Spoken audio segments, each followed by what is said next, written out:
All right. Good morning, everyone. Yeah, welcome to the Loon Mountain live stream. We're excited to get the races started. The women go off in 8 minutes. So, do you want to run through some of the course, Paul, and tell everyone what this is like? Sure. Yeah. So the race. This is actually the 20th anniversary of the race. It started in 2006. It was actually designed to be a qualifier for the U.S. mountain running team back then. And it's The race is it's had a couple different formats in terms of distance, but since 2014, it's been a 6 mile course. I would describe it as deceptively fast until it isn't. And I don't know if Rachel, you say the same thing, but I think of it as a race that gets exponentially harder the higher you go. And I don't know if you want to share Yes. your thoughts from a racer on that. Definitely. Yeah, I agree with that. I think so. I've run this race twice, and it's a really fun course, really fast. It definitely plays to fast runners' strengths. It is 6 miles, like you said, about 3,000 feet of gain.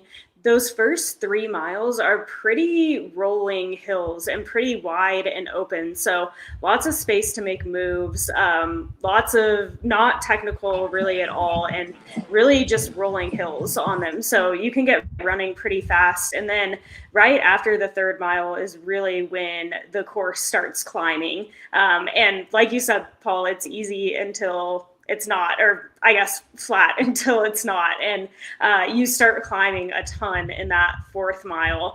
And then Upper Walking Boss is the very, very, very end of this course. And it's a very famous climb and not super long, but super, super steep. I think the grades get up to 40% or so on that climb. So, really, really steep ending to that course. And I believe that there is extra prize money on the line for the top three on that Upper Walking Boss section. So, we'll have to see who gets up that section the fastest. But yeah, definitely a course that gets harder as you keep racing. But those first 3 miles are really, really fast. So we'll see who is able to get out and if they're able to hold that lead in the last 3 miles when it really starts climbing. Yeah, and Rachel, you were talking about Upper Walking Boss. I think the other challenge too is right before Upper Walking Boss, you actually descend 500 feet kind of diagonally across the mountain on a trail called Hallback, which Yes. is an opportunity if you're a downhill speedster. It's an opportunity to possibly catch up. But I think in a way it almost makes Walking Boss feel steeper because you're like flying down. You make this hard right turn and then you're looking up at this thing. I always think too, Walking Boss psychologically can be tough because you could see somebody where you almost feel like you could, oh, they're only 50 feet ahead of me, but you realize that might be 40 seconds. I don't know Totally. if you want to talk about that at all, the psychological challenge of, going up a grade like that for a kilometer. Definitely. I mean, yeah, I think this whole race is really about who can switch gears and change their pace efficiently and well. Yeah, that's definitely one of those sections where you can go from running 5 minute pace or faster on that downhill because it is a downhill where you can really send it to basically power hiking up Upper Walking Boss. And you can see the finish for a good amount of the time, or at least the top of Upper Walking Boss, kind of from where you're hiking at the very bottom. So it looks like you're really close, but you still have a few minutes left in the race. So if you're close to somebody when that downhill starts, anything could happen. If you have a really good downhill speed, you could pass some people on that section. But if they are really good at the uphills and you're not as good at the uphills, then they may pass you back on the uphill. So it can be a really, really exciting finish if there are a couple of competitors that are close going into that downhill. Yeah, and you had mentioned prize money. A couple of notes on that. Yeah, the Upper Walking Boss, we have a preem for the top three men and women, and that's provided by Northeast Delta Dental. And so what we do is we have a timing mat at the base of Upper Walking Boss and the finish. So that's separate from the overall prize money. And I want to give a shout out to Darn Tough Socks. They have provided this year $20,000 in prize money, which is split across men and women top five. I believe first place is 5,000, and then it goes down from there. And that to me is just, it's really exciting, similar to what we did at Sunapee with the investment there. It's just really exciting to me to see in short mountain racing more and more prize money like this. Yeah, that is a really, really exciting thing. Yeah, I think there have been some years where maybe only you only get prize money with Upper Walking Boss and that Exactly. yeah, that kind of section of the race. So this is really exciting to have prize money across the whole race. And yeah, I think 5,000 for first, 2,500 for second, 1,500 for third, 750 for fourth, and then 250 for fifth. So it looks like it goes down to fifth for both men and women. So yeah, that's really exciting for sure. Yeah, and that's something, as I said, we're seeing more and more of that. We just some great investment from Marathon Sports, working with 603, and we actually have additional races where there's going to be prize money, 7,500 at the Cranmore Mountain Race in October. And there's Tom Hooper, race director extraordinaire there, just giving the thumbs up. So I'm going to go ahead and turn on the audio for the start camera so we can hear them go off. Okay, perfect. Yeah. Down 2 minutes before the start. But with about a minute to go, we're going to get us dialed back in. All right, I think you said a minute to go, so they are getting ready for this. So I know some of the, unfortunately, Rena Schwartz is not racing.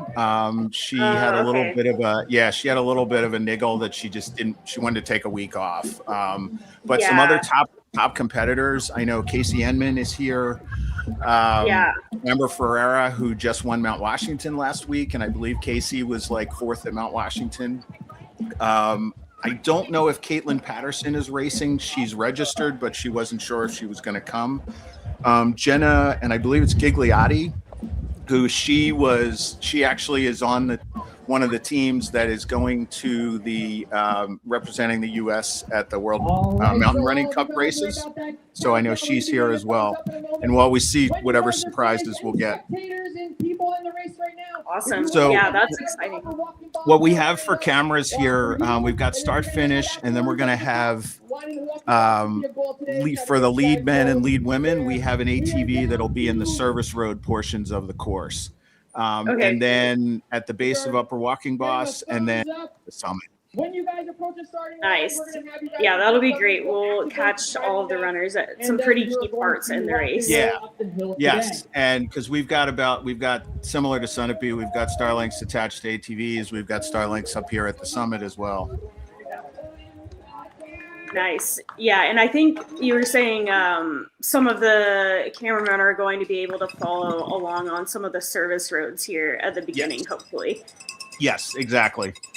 Yeah, and I can, after the start goes off here, I should be able to switch over to them. Great. Josh, we got 30 seconds. All right, we're getting ready to start here. All right, All right. morning, everybody. Are we ready? We are going to be putting energy into the ground, taking it up, putting it down into the ground, taking it up, getting to the top of the mountain. Do you hear me? Yeah! Yeah, ladies! Woo! We're the best. We're the best. All right, 10-second countdown. Countdown with me. And here we go. 9, 8, 7, 6, 5, 4, 3, 2, 1. Let's go. Get out of here. All right, they're off. Thanks, Abby, for the intel on who else is running. If you know of any others too, we always appreciate the comments. Yeah, comments are great. If you see any, or if you're spectating and you know something going on in the race that we don't. All right, so I'm going to switch over. I think we've got the women's lead camera here. Oh, nice. All right, so unfortunately the sun is not on our side. See if we That's can okay. tell what's Hopefully going we'll on be here. able to maybe see who some of these runners are. And again, in the comments, maybe see who some of these runners are. And again, in the comments, if you recognize someone, please let us know. Oh, wait, you're going up with him, right?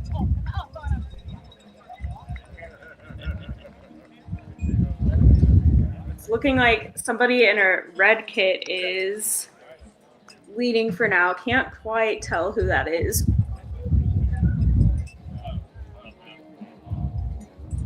But this is a section of the race that is really, really fast. Like we were talking about before the race went off, these are really, really nice and wide, just service roads at the beginning of the race, and you can make a lot of moves too. So there's plenty of space for runners to be running side by side next to each other, trying to keep up with each other on this section of the race. And it is a really fast section. There's some uphill in it, but there's also some downhill too. So lots of rolling hills, and it really plays to those runners who have a lot of speed. And if anyone's coming from a track background, they can really roll on this section. Yeah, and I always think we always have a balance on this first section of, is anyone going to find out at mile 4 that perhaps they went a little fast? True. Yes. But another thing I'll mention there, you can kind of see it there, is the road's got a lot more scree on it than it has the last few years. We've just had some really heavy rains in New Hampshire recently. And so it is going to be interesting to see like the footing. It's not like it's technical. It's just, you're going over, some slippery sections in terms of just losing footing because of the scree. So, and that actually gets worse a little higher up on the service road. So I'm curious to see. Okay. I think that's going to like play to the strengths of the power runners more than the speed people. Yeah, and it probably if anyone watching can tell who that is, I'm looking on a computer screen. You might have a larger screen, but I don't know, Abby, if you can tell who that is in the red kit. I know Casey would be most likely wearing a Green Racing Project shirt. I know she'd be in a t-shirt for that. By the way, I should say absolutely phenomenal conditions this morning. Yeah, it looks beautiful. One of the guys involved with Loon this morning looked at me and said, "Paul, I've never seen you in long pants before." It was that cold. It was like 50 or a little below at the start of the race when I was down there. And I know it's warmed up a little, but I think it's just going to be perfect conditions.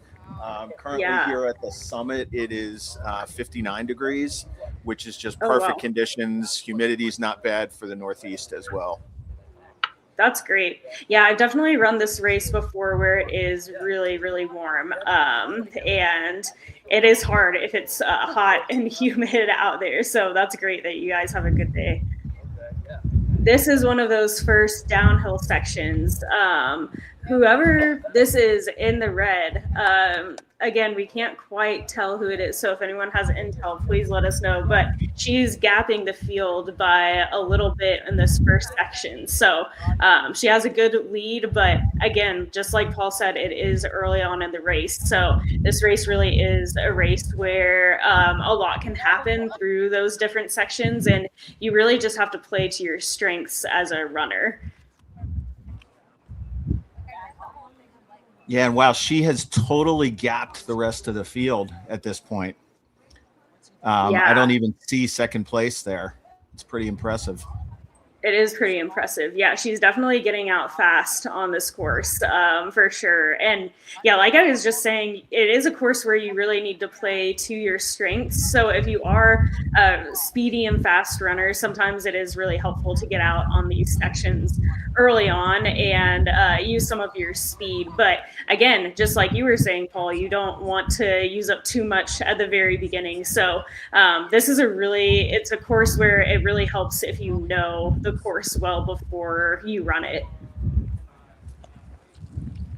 Yeah, what I'm hoping is we'll be able to see once we get to the turnoff that goes into the Nordic trails, into the cross country trails. Hopefully we'll be able to pick up a bib number as they come in. Yeah. Are there live splits too that we may be able to see? No, the only splits we may get are is at the base of Walking Boss. We actually do not Okay, have other yeah. live splits. Yeah. Okay, Yeah. okay. And so what's going to happen? We will lose camera coverage of the women when they get to that Nordic Trail section, just because they duck in there. They're in there. If I remember correctly, it's maybe 3/4 of a mile, something like that. Yeah. Maybe a mile in there. I forget. Yeah, I think it's something like that. I know you go through that downhill, and then once you hit that single track, I think you start climbing a little bit again. Yes. Yeah. Yeah, and footing was when we were flagging the course the other day. Footing in there was actually really, really good. It's now kind of Good. part of their mountain bike network. So they've buffed out a lot of the trail in there. At one point, it was complete mud soup in there. Yes. A few years ago, but it's actually there's very little muddy sections at this point. Wow. Okay. Yeah, I do remember that section out of all of them was probably where you had to watch your footing the most, Yeah. especially when you were going downhill in some of those. But yeah, good to know that that they've buffed it out and it is a smooth and quick course through there. So women's lead camera, I don't know if you can hear us, but can you tell a bib number of that first runner?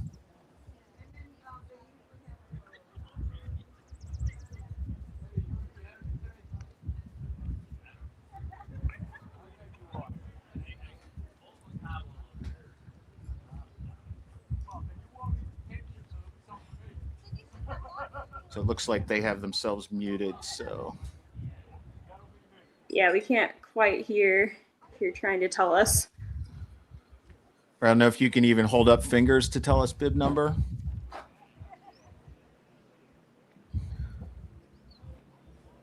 Okay, Amber. So that is Amber Ferreira, okay. Abby. Yeah, nice. And Abby, if this is Amber conservative, I want to see when she gets aggressive. Yeah, true. And coming off that Mount Washington win too, that means she's a very strong climber. So if anybody was worried about how she'll be able to climb what she Oh, okay, Abby, you did not mean that is Amber. Okay, sorry about that. So women's lead there. Can you tell what bib number that is? I believe that is 170. Bib 170. I don't know whether Rachel, you can look that up. Bib 170. Yeah, I will look it up. That's Morgan Walsh. Morgan Walsh. Okay. Okay, great. Great. Well, she is gapping the field. So I was going to say, so the red, I wonder, because she's from Boston, I wonder if that's a Boston Track Club singlet. Oh, okay. Yeah, it could be. All right, so our women's leader, it sounds like, is Morgan Walsh. And here's the section where they go into the Nordic trails. Yeah. And we'll see who else we can now see. Anyone's up there right behind her. I'm going to do a count here to see what the gap is.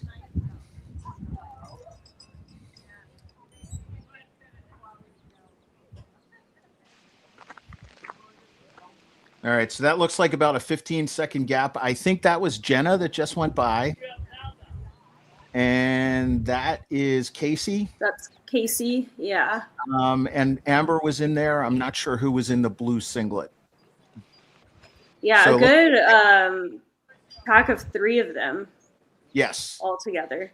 And you have 3 runners there who are all very experienced with the course. So it'll be interesting to see, you know, their perspective on their pacing in that first section versus the lead runner. I believe this is Morgan's first time doing the race, but not positive. Yeah. Oh, that was Caitlin in there as well, Abby. Okay, so that's Caitlin Patterson. For those of you who aren't familiar with her, she was on the 2017 U.S. mountain running team from that won a gold medal in Primana, Italy. She was actually on the team with Casey Enman when I think about it. Caitlin is an Olympian, former U.S. ski team Nordic skier. but she's still competing. She just was on the podium for a couple Cirque races, Cirque Series races out here in the East. Rachel, I believe both Killington, the Killington race and Cannon, I believe she was on the podium for both. So it'll be Okay, wow, interesting. yeah. So she's having a great season. Yeah, and Caitlin, you know, as is always true, you know this, Rachel, from battling with them yourself. You never want to be near a Nordic skier on upper walking boss.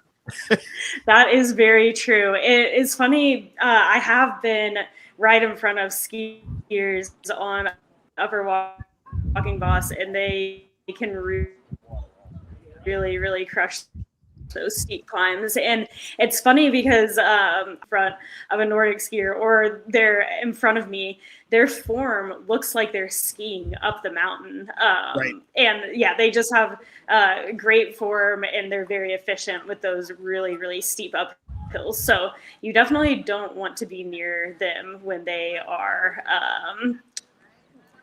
on those really steep climbs.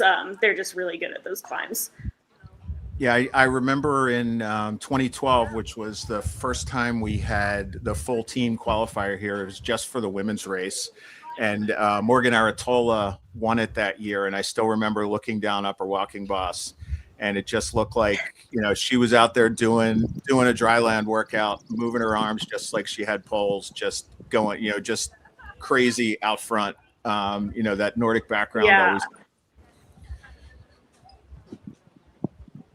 Yeah, that Nordic background, their legs are just so strong on that uphill. So, yeah, really fun to see who is really good at those uphill sections, and what different runners have different strengths. Yeah, it's going to be interesting, because I think of Amber as really good climber.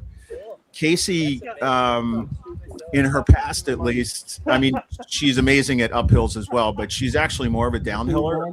So it's going to be interesting to see, you know, what course knowledge is going to do, to see how they go in there. And Caitlin has also run this race at least once, possibly twice. Yeah, so she has the course knowledge. Yeah. Yes, exactly. So this is what we're looking at right now, is the section where the women will pop out of that Nordic section a little higher up. As we said, it's a little under a mile that they go in there. They pop out and they come back on this service road, and that's when they will then continue the climb. They climb for, I'm going to say, about half a mile, and then they actually cut back into the ski trails and do a fairly lengthy descent. I know, Rachel, you did that in 2022. I know there was a mix-up in 24 on the course. Yeah. You did that section where, yeah, there's actually a decent little descent there. Then you climb back up ski trail and return back. Yeah. And I don't know if you remember from your time doing that, like anything about interaction with other runners in there. Like, was it a weird change to suddenly be on ski trails or anything? Yeah, I mean, anytime you're changing pace in the race, you kind of just have to log into a different mentality. And yeah, I think on these really steep uphills, you kind of get into this just like 1 foot in front of the other, kind of slower cadence, I guess, or maybe faster cadence, I guess, if you're just trying to keep 1 foot in front of the other and get uphill as efficiently as you can. And then when you're going downhill, switching gears and using that speed again. So yeah, I think anytime that you're switching gears on this course, you may see different runners having different strengths on those sections. And mentally too, I feel like it is really hard switching gears, because on this course, I was saying earlier, you can be going 5-minute pace or something like that on some of these downhills, and then switching over to power hiking and maybe feeling like that's even harder, because now you're going up this really steep uphill. So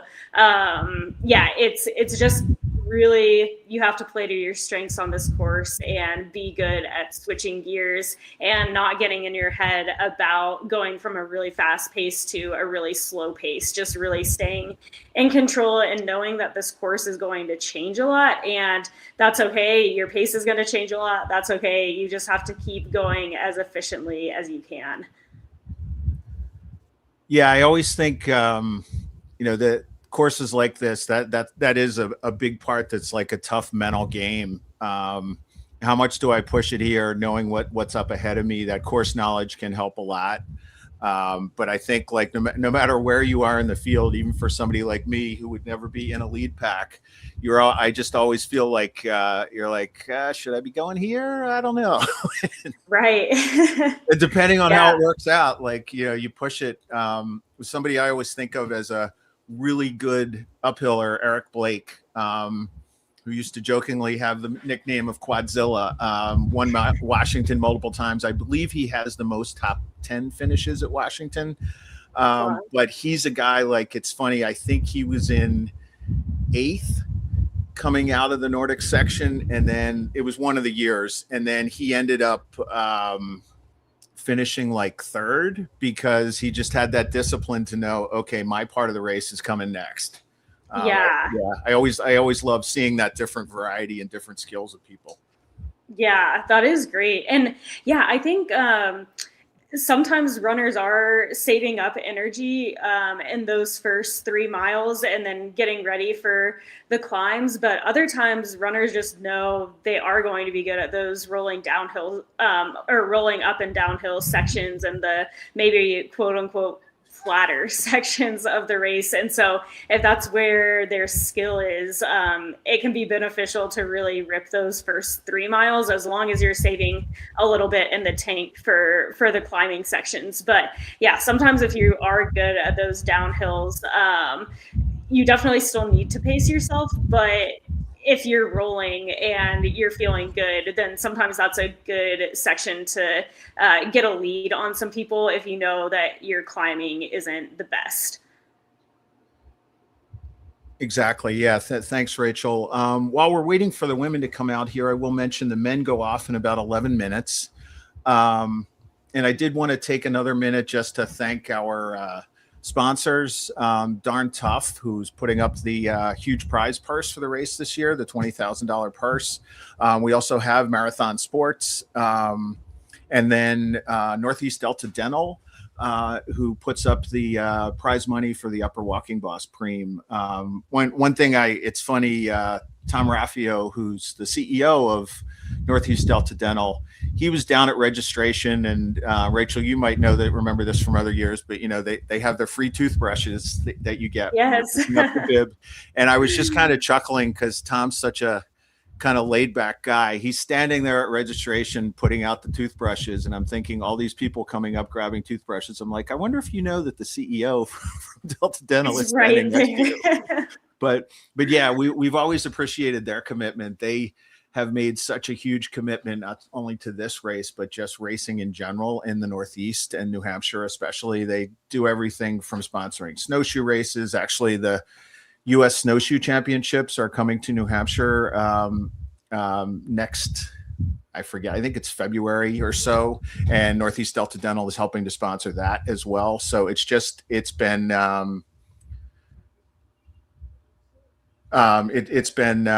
really, really cool just to see how much support they're providing and everything. All right, so it looks like that's Tom Hooper again at the finish, or at the start. I'm sorry, I should say.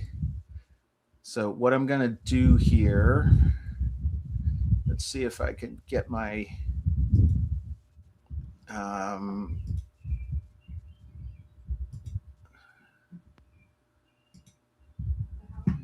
so what I'm going to do,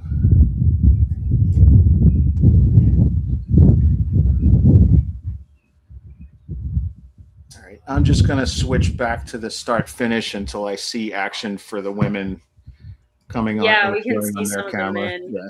lining up. Yeah, they have about 9 minutes to go, I think, until the race starts for them. Yeah, so some of the men in the field,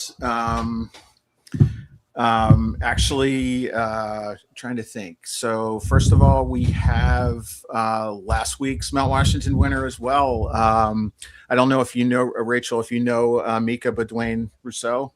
I do, yeah. Okay. Yeah. He and then it looked like Remy LaRue is on Yes. the start list as well. So, and I believe he was second at Mount Washington. So they'll have Yes. a battle today, I think, again too. Yeah, Remy has won this race in the past. This is Mika's first time here. And for those of you who aren't familiar with Mika, I know he has overcome some pretty crazy challenges in terms of knee surgery and stuff. I think he said before Mount Washington that like 4 months ago, he was barely able to walk. 2 months ago, he was starting to run.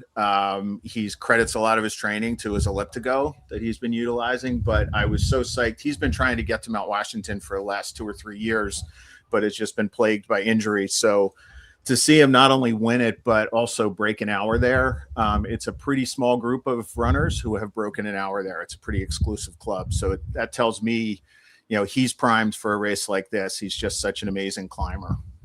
Yeah, he is a very, very, very talented athlete. And yeah, I think he has been through a lot of adversity in the past few years. And he, to me, has handled it really, really well. He really does whatever he can to cross train. I know when he was having some knee issues and wasn't even able to bend his knee or be on a bike or elliptical, he was out there on the hand bike, or he was using a buoy and just swimming in the pool with his arms. So, I mean, yeah, he is someone who's really, really hardworking and who has come through some adversity in the past few years. And it's really, really fun to just see him crushing it again. All right, so it looks like we've got our women. I'm going to switch over to that camera here. Looks like our women have come out. And that, yes, so here's the women lead vehicle. We'll have to see if it's that same red jersey. It looks like it is. It does look like it is, yeah. And that would kind of make sense, just from the standpoint of like the race didn't get any more technical. It doesn't get steeper in that Nordic section. So it would make sense that, you know, that Morgan would still be in the lead here. Yeah, I think if she's a really fast runner and good at those really quick sections, and with the lead that she had, it makes sense that she is continuing to lead. It'll be interesting to see what her lead is and if she's gained any more time on everybody, or if everyone is kind of keeping her at the same distance that she was when we went into that section. Right now, I haven't seen any other women running close to her, so she may still have a pretty significant lead.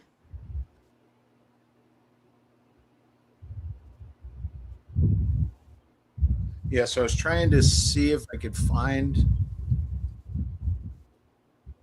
All right, looks like we need to get back to that camera. Hold on 1 second.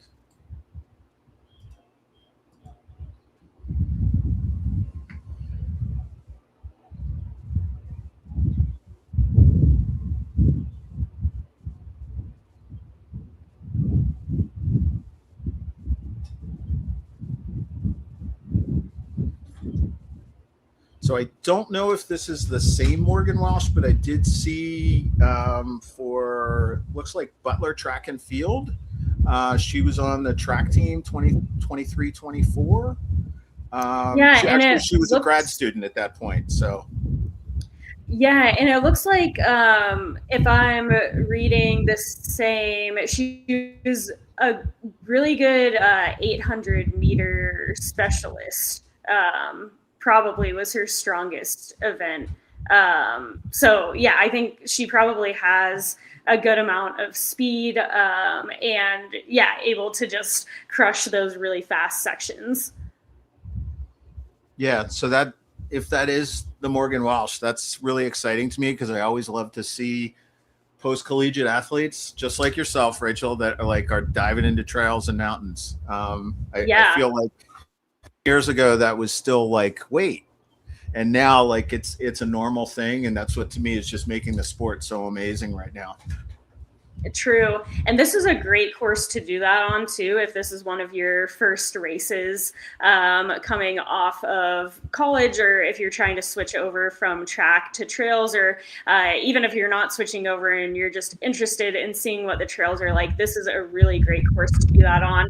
It's, like we've said, it's really, really fast. You definitely get a chance to see what your climbing skills are like. So I think that it's a really good course for an intro to trail running, but also really, really seasoned runners race this race and do really well too. So kind of a race for anyone. It's also nice that it is uphill, so you don't have to, or net uphill, so you don't have to have the quad strength that you maybe would in a really technical or race that has a ton of downhill in it. Sometimes if you're not used to that, your quads just get really destroyed on the downhills. But and while this course does have some downhills, it is net up. So you don't destroy your quads quite as much as you would on a course that has a little bit more downhill in it. Yeah, and so they should be coming up. They will cut into the trails in a moment. And it looks like she still has a pretty good lead. I don't see anybody right behind her. So she's cruising on this course for sure.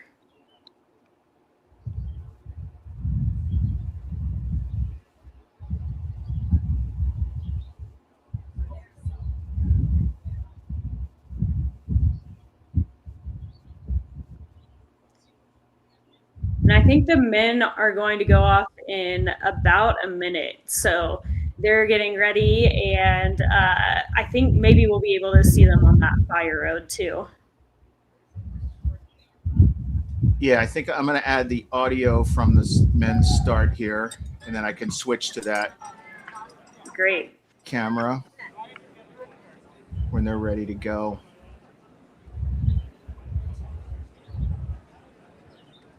Yeah, it looks like Morgan still has a pretty sizable gap on the field. I'd be interested to see how that other pack of women, there were 3 or 4 right together going into that section before he lost them. 2, 1, 0. All right, and I saw the 2 Brooks they go. runners there, so that's Yeah. Mika and Remy. It was easy to pick out their yellow jerseys.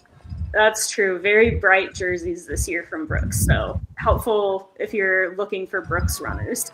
All right, now there's a pack. Yeah. Yeah, and I think I was going to say I think that's Mika in the front. I think you're right.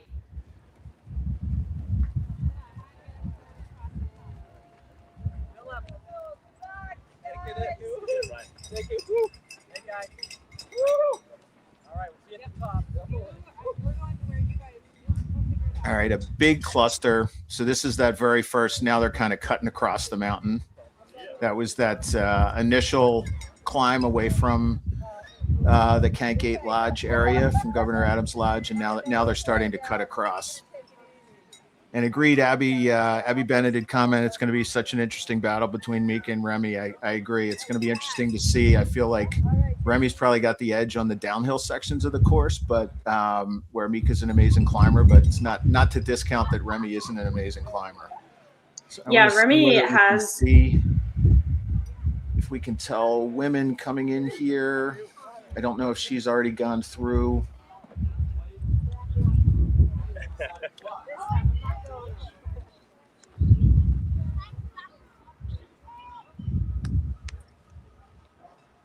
All channel 2 All right. users, the I'm men's gonna race switch has back. started. Men's race has started. Yeah, and it looks like Remy and Mika are starting to maybe put a little bit of a gap on the field, but nothing huge yet.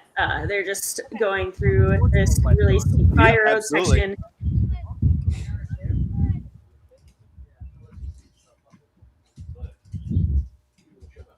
And if you're just joining us, this course is a really fast course. And the way it starts out, you're going up, but there are also some downhills in these first 3 miles. So the first 3 miles are pretty quick, and they really play to runners that have that speed in them where they can switch gears from going uphill to running downhill really efficiently. After that, the course does get a lot steeper and it really plays to those climbers' strengths.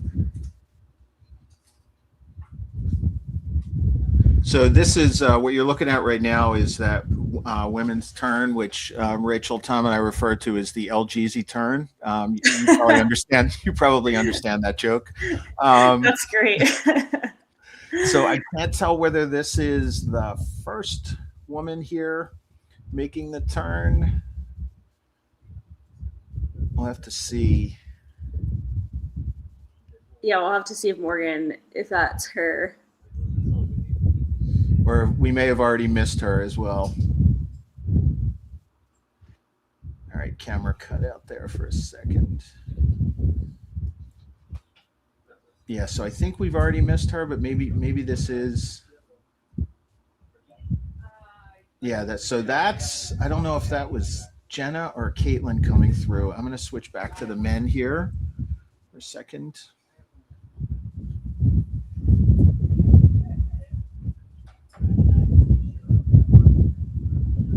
So it was Jenna. Okay.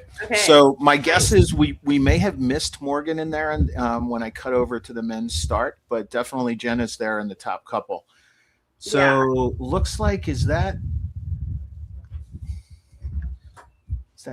Mika? I think it's Mika. Yeah. Yeah. It's Remy in the lead right now. Oh, okay. Remy in the lead. Okay.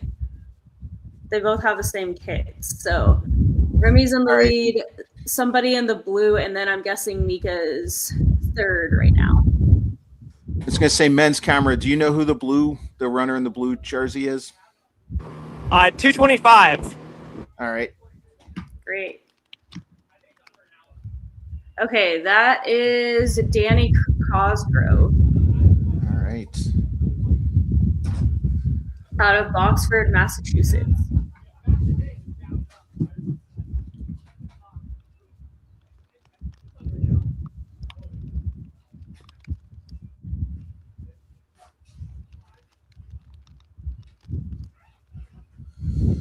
As Paul and Rachel furiously Googled Danny Cosgrove. Yeah, so exactly. He went to UMass Lowell, specialized in the 800 and 1500. He graduated.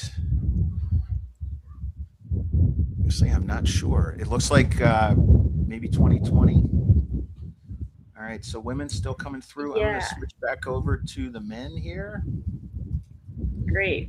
Yeah, he's 29. So he graduated not that long ago, but he's not fresh out of college right now.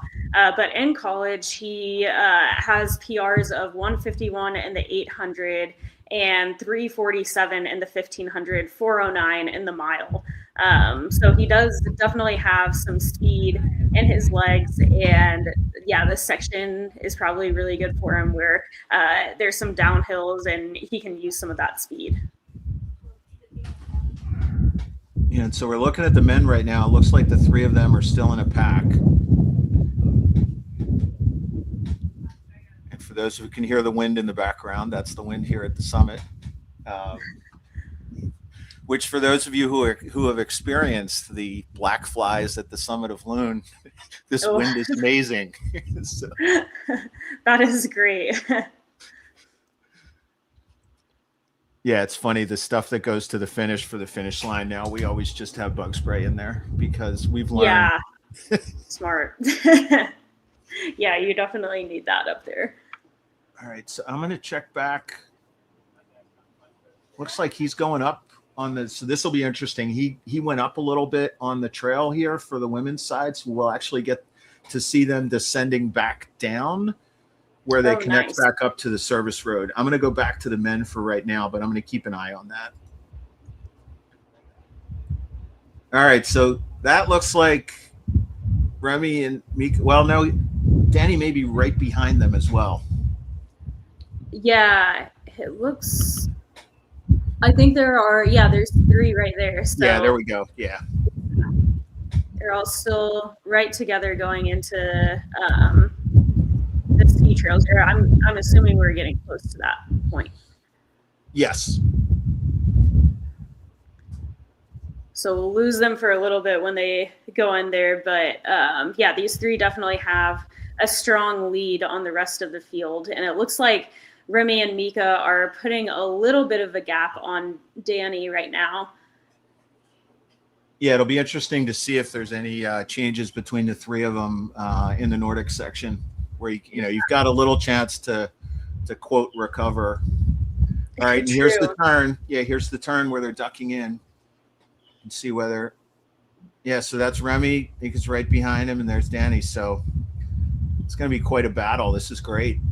Yeah, that is great. And I would say too, I'm guessing Remy, I don't know exactly his race plan, but I'm guessing that he would want to get as much space as he can between him and Mika in this section, because Mika is such a good uphill runner. Remy is too, but yeah, you really want to gap Mika if you can before you get to those steep sections. Well, and I was thinking that too on, all right, so there's another pack. We've got 3 more. 5. So there's quite a train going up here after that first lead pack, which is pretty cool to see this many up front like this. Yeah, and in a race that close, anything could happen within that chase pack too. There's still lots of race left to make moves. All right, so I'm going to switch back to the women here. So it looks like whoever the leader is has popped back out. Women's lead, I don't know if you can hear me. I don't know if it's possible for you to slow down a little bit to get closer to the runners, just so we have a little closer image of them.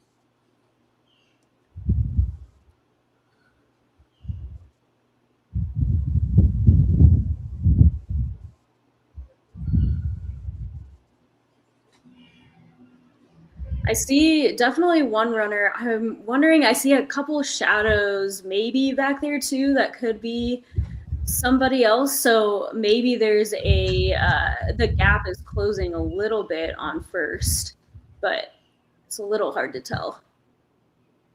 All right, Rachel, I'm going to keep the camera on this. I just need to duck out of the booth here for 1 second. Okay, great. For someone on the finish line here. Okay, perfect. And we're looking at the women's lead right now. They now are into these really steep sections and just kind of in that climbing gear right now. So yeah, really those athletes that have really great strength on the uphill are showing their skills right now. And yeah, this is their section to use that power on the uphill. Like we were talking about earlier, this is a race where you really have to switch between that uphill power and then the downhill speed. So mentally, you got to stay focused. You got to know when you can make moves on this course and when you can't. But yeah, these runners are running really strong up these uphill sections. Sometimes too on these uphill sections, some runners are more efficient running, others are more efficient actually power hiking. And just because you're hiking, it doesn't mean that you are necessarily going slow or you're not efficient. But some runners just have really, really great power hiking skills. You see some more women coming through, but this is where eventually those top men are going to pop out of whenever they switch back over to getting on the fire roads again. But for now, we see a lot of the women coming through this section and headed to the steeper climb. I have to do a shout out there. A woman who just went by, Kim Bellarive. Kim has done, I believe this is her 16th Loon Mountain race. She's in her 50s, I believe. She's been doing every single consecutive race in the New England mountain running circuit for like 12 years. Wow. So it's just, if nothing, it's a time commitment because you're talking 9 to 10 races. in the series. You have everything from road, mountain, up and down, Sunapee to this and everything. So I love the fact that we have that in the New England area. We've got people doing that mountain circuit that are between the ages of 15 and literally 80.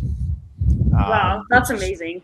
Yeah, it's really cool to see that. So, all right, so we've got the women's lead camera here. Quick correction on bib update. It's actually 179. Oh, okay. So we've been talking about the wrong person.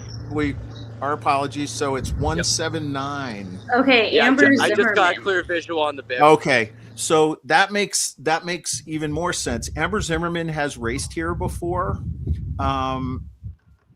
She lists Philadelphia, PA, but I know she has raced here a couple times. So our women's leader is actually Amber Zimmerman. Apologies to any friends of Morgan Walsh who are wondering.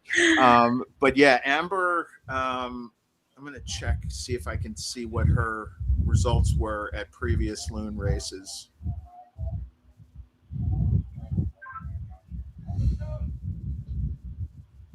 She actually in 2024, let's see, 2024, she was third.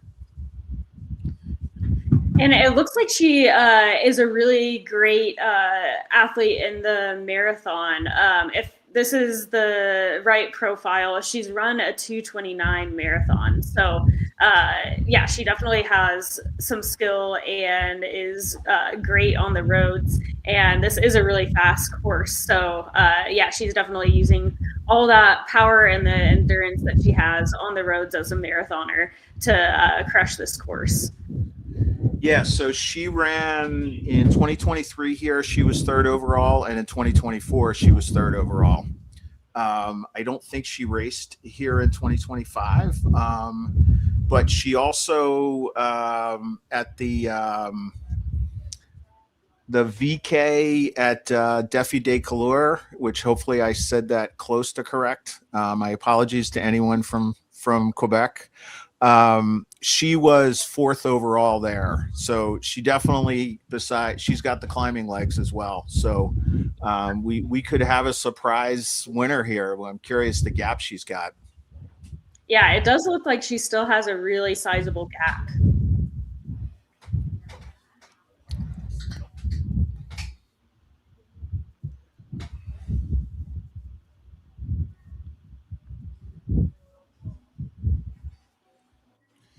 I don't see any women right behind her. So, yeah, right now she does have a good gap on the field. I'm just going to camp here on the men's camera for a second in case we see them, because they're just going to suddenly pop out. Yeah, they'll just fly by.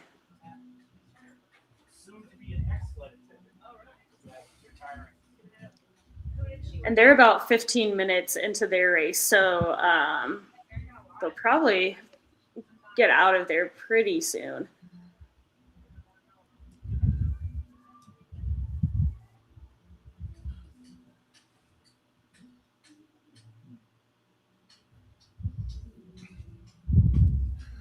So when they come out of that Nordic section, they pop out on ski trail, and I don't know, it's probably like 100 meters. It's not that long, where you drop down ski trail, a little bit of a descent to get back over here to the service road. Then the first water stop is like, oop, men just went by, or no, that's right. We have women coming through too as well. Oh, My yeah. apologies. Great. It looks like a yellow jersey, so I was like, was that one of the guys? But exactly. I'm actually very excited that the satellite gods are on our side today for the live streaming. I mean, as you know, Rachel, from Sunapee and everything else, it's always a crapshoot. Like, it might be okay, it might not be okay. So I'm actually really excited that we've got this level of reception on the mountain here. Yeah, and Sunapee was great too. I think, yeah, hopefully the technology can get better and better. But this year, it seems like the cameras have been great, and yeah, you've been able to get some good shots and races.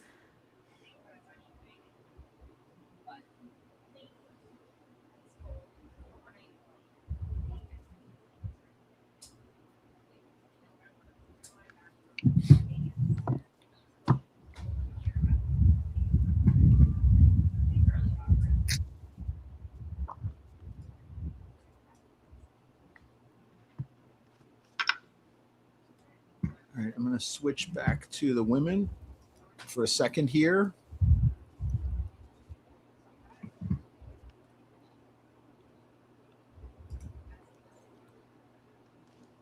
Yeah, looks like Amber's still in the lead there. I don't see any other women right behind her.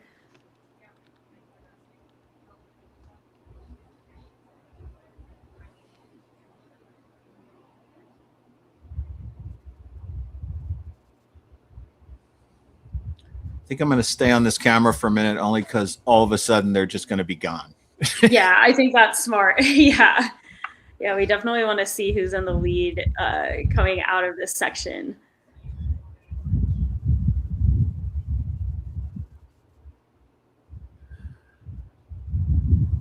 Yeah, this will be a really interesting battle between Remy and Mika. I know Mika's been out here on the East Coast, it seems like, for a while, doing a few races, and he's really had some great success. And I think most of those races are uphill races, or at least net uphill. So, yeah, he's definitely primed and ready. And then Remy is coming off of a really good race at Mega Trail, which was a Golden Trail Series race. I believe he was 7th in that race. So, yeah, that's one of the big race circuits in the sub ultra world, and yeah, he's having a great season.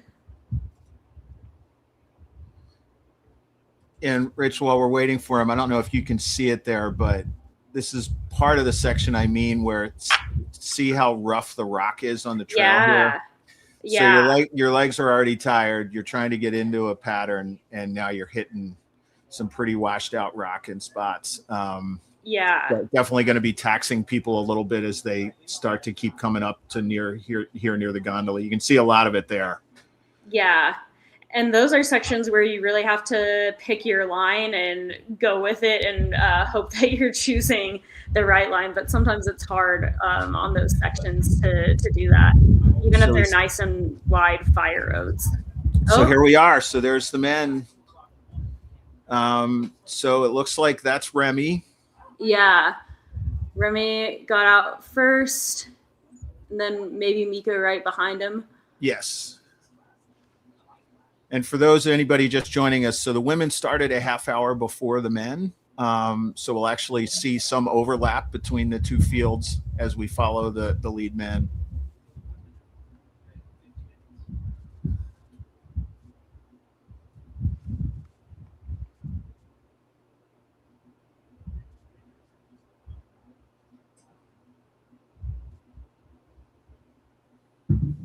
All right, so this is them ducking into the water stop here. Looks like the camera locked up there for a second. Oh, here. All right, so there we go. So that is right before haulback where this camera is right now for the women. So that's Amber Zimmerman went through. Let's see if we can see the second place woman.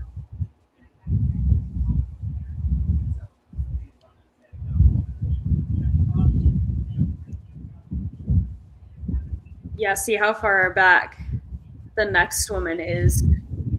I think this would be a gap that would be pretty hard to close at this point in the race. So Amber's looking good, but it may be a battle between the next few podium spots or next couple podium spots. Yeah, we're looking at almost a 30-second gap at this point. I'm guessing the camera person, we may not be able to see it here. They're probably following second place runner here.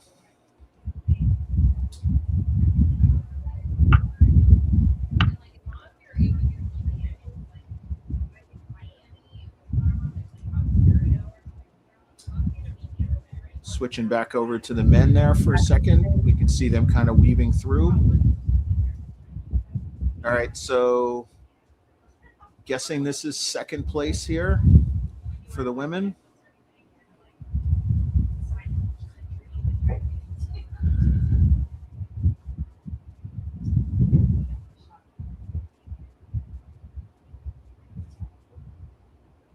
And women's camera, you're probably too far from the Starlink.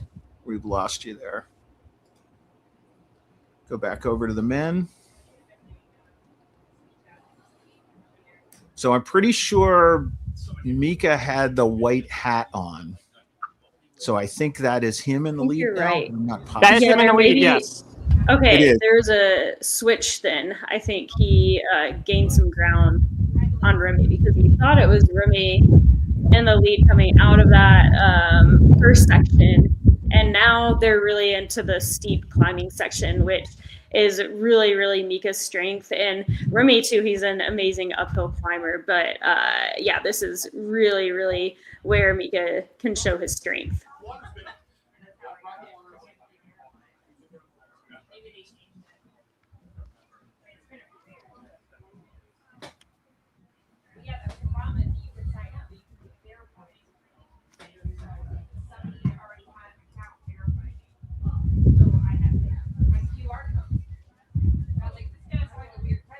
Is that Casey that just went by, I believe? I think it was, yeah.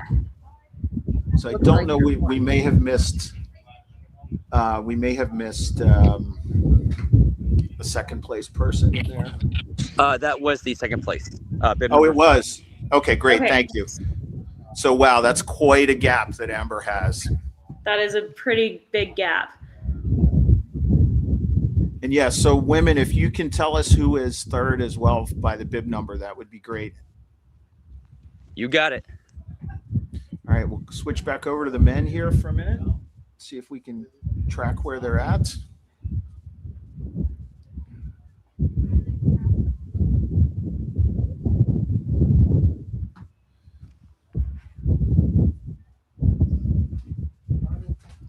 So that looks like it's Amber Zimmerman first and then Casey Enman second. I think so, yeah. And there. Bib number 67 for third for women. You said bib 57? 67. Okay. 67. 67. And then who was fourth? That was 128. All right. So.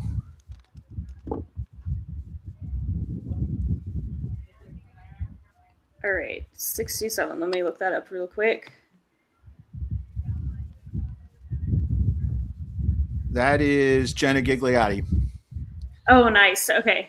And if I'm pronouncing Jenna's last name wrong, please someone correct me if it's Gigliotti. And so who was the bib after 67? I don't know if you could tell us again, women's lead camera. That should have been 128. 128. Oh, Caitlin Patterson. That's Caitlin Patterson. Okay. Yeah. So that'll be a good battle. Guessing Jenna's going to be faster on that descent. We're going to switch over to the men. So the first two men just went in at the turn to go into the trails there. Nice.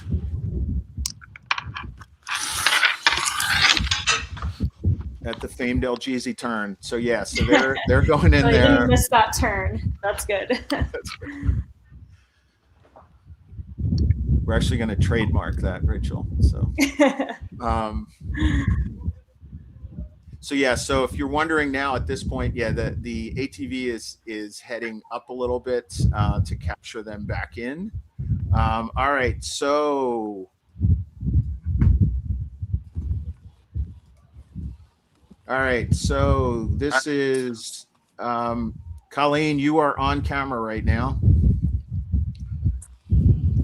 Colleen, for those of you who followed the Sunapee race who were going, who was that person who was running along with all the lead men? That was Colleen. So, nice.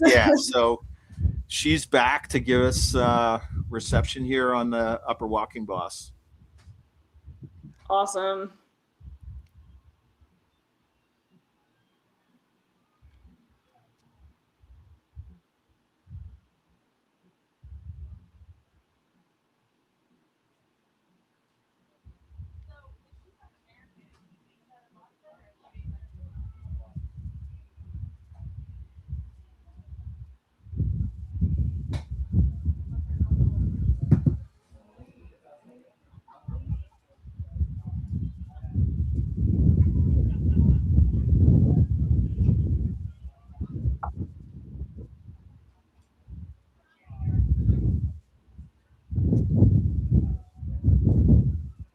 So Rachel, I'm gonna go check in with Colleen where she's at. I will be right back. Okay, great. I'm gonna leave Yeah. the camera on here. See if we can see. There's some more women coming through.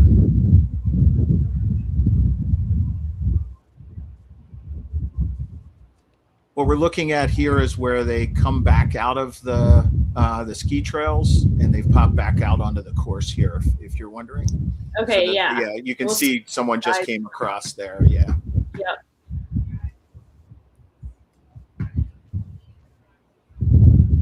All right, I'm gonna We'll leave it wait. here for a second. Okay, yeah. I will be right back. Perfect.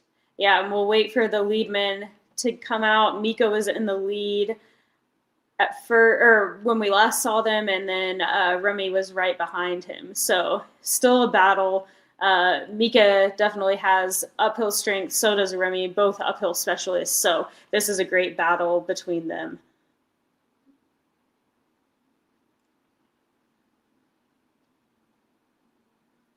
And this is a great example, too, of switching over from running to power hiking, as you see a lot of these women changing gears and going from running, coming out of that section, and then going into a steeper climb where maybe power hiking is a little bit more efficient for them.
Oh, and I think maybe this is Mika coming out of that section. I think it is. He had a hat on. I don't think Remy did, but you see that bright yellow Brooks kit. And yeah, he still has a gap right now on Remy. Remy's about maybe 20 meters back. Remy's still right there. Okay, Remy's right there, 20 meters back. So still, he could close on him. Still a close race. Nothing's decided yet. Still a battle between the guys. They're going up. This is a steeper section of the course on this fire road.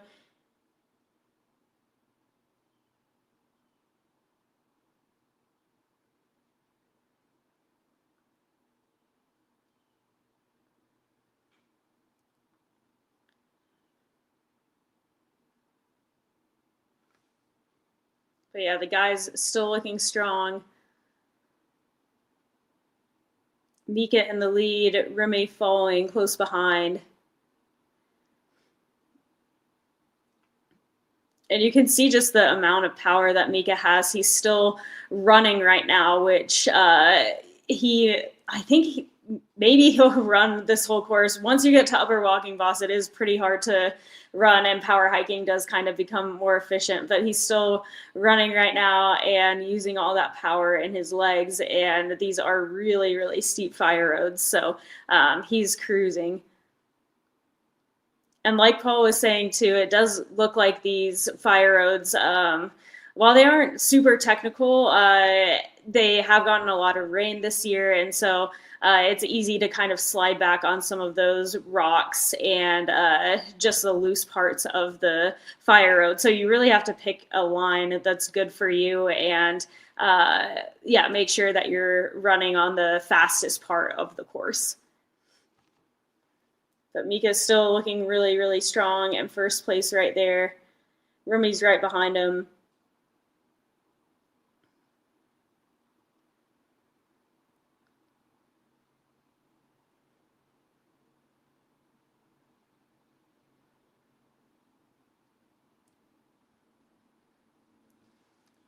But he does look very relaxed, very in control. It's about a 15-second lead right now. Great. Yeah, 15 seconds you heard between Mika and Remy. So Remy still has some time where he could close on that downhill, some of the downhill sections, and see if he can close the gap. So I don't know if you could see that, but Amber Zimmerman just crossed the finish line. Oh, awesome. Amber Zimmerman, our women's winner this year.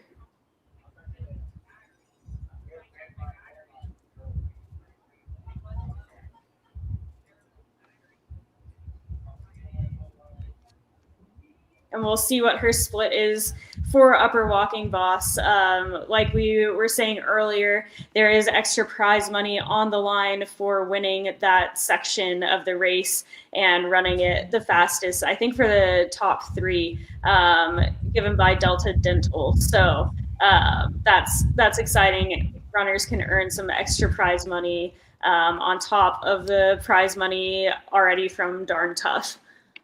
And here we're back on the men's lead. Mika right there. Remy right behind him. Looks like Mika has gotten a little bit of a gap on him. He does. I think it was about 15 seconds. Okay. From what our cameraman has said. So still some time to close the gap, but Mika does have really great uphill speed as well, and I think that he'll really use Upper Walking Boss well too. So you can probably see from the finish line camera right now, it is just, yeah, we did actually get the first female finisher in there for the comment. We are waiting for the second place finisher to come in. Nice. I'll be switching over to them as they appear in, kind of switching back and forth.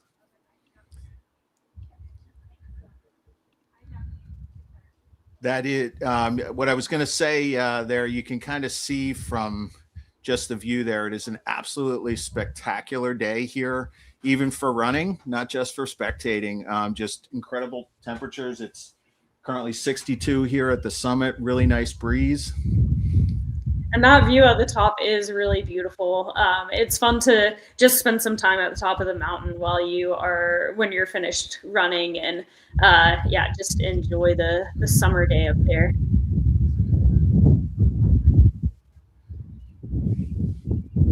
That camera is kind of just out of range. That's why it's a little bit blurry. I believe that's Casey. I'll switch over. Yes, and here comes Casey Nice. Inman. Casey coming in, our second woman today.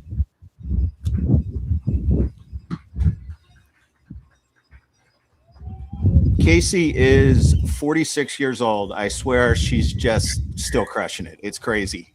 She is. Yeah, she just had a great race at Sunapee, and yeah, also just doing amazing at Loon Mountain. Second woman today. So good.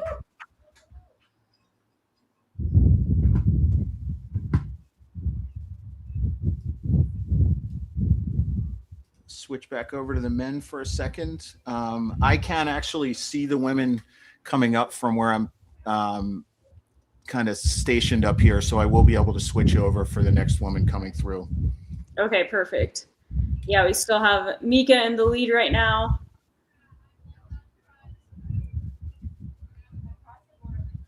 I don't see Remy, so he may have gotten a little bit more of a gap on Remy.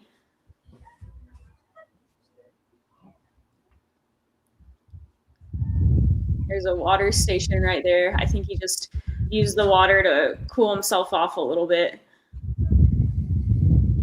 Yeah, so that's at Tote Road, which means he's within. All right, we're going to switch over here. One more woman coming up. This is Caitlin Patterson, I believe. Awesome. Coming in. Third woman. Former U.S. ski team member, former U.S. mountain running team member, just a phenomenal athlete. Yeah. So Also, that's by the our way, top an three. engineer full time in Portland, Maine now too. So she's Oh, got wow. it all going on. And it looks like, I believe That's Jenna. that's Jenna Gigliotti coming in fourth. So I was wondering the battle that would occur there just up with the climb. Yeah. Yeah, so it looks like Amber for first, Casey Inman in second, Caitlin in third, and then Jenna fourth for our top four women. We'll see who grabs that fifth position because there is still some prize money on the line for fifth, which is really exciting. The other fun part there being is anybody in the top 10 could actually get some of the Upper Walking Boss Preem as well. True. That's true. Yeah.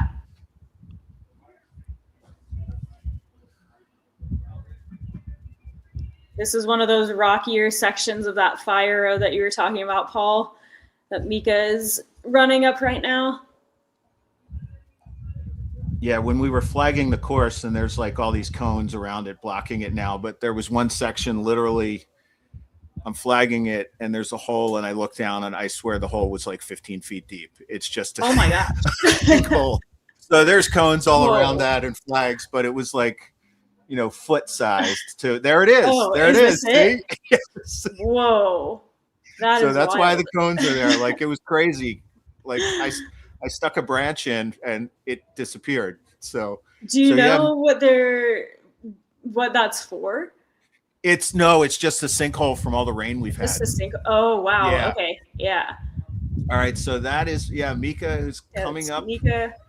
just below the gondola here, the base of the gondola. That's where all the people are standing there.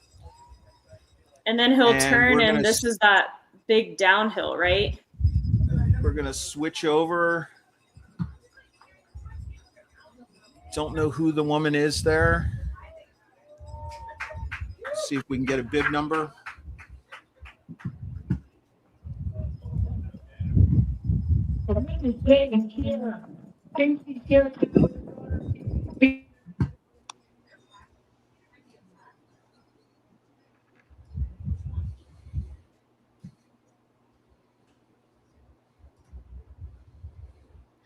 And was that our fifth woman, Paul? Yes, I don't know who it was. Who it was? Yeah, I couldn't see a bib number either. If anyone in the All right, comments so knows, it looks let like us know. Amber Ferreira is coming in now. Amber just won Mount Washington last week at age 42. So there she is coming in.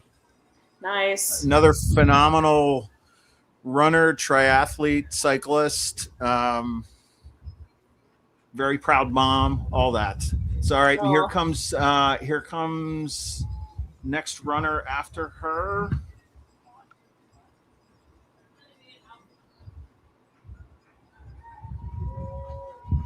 It's got to be a Loon Mountain Race veteran because she's got the vintage shirt on. Whoa.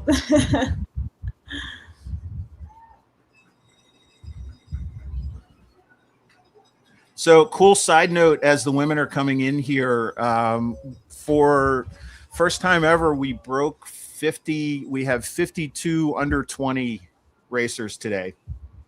Whoa, that's awesome. Yeah, it's something anybody who follows Trail Runner or American Trail Running Association, we've had a kind of initiative going on there to try and get youth trail. And so it's just been great to be able to see it's really taken off here, to see the number of young runners who are competing here. Yeah, that's amazing. Yeah, you guys had a lot out at Sunapee as well, I think. And yeah, really fun to see some younger athletes racing and doing well. And yeah, just getting into the sport at a younger age. So, Rachel, I'm going to try and see if I can snag Amber for a quick interview. Yeah, that sounds I'm great. gonna leave the women's finish camera on here, and I will be right Okay, back. perfect. Awesome.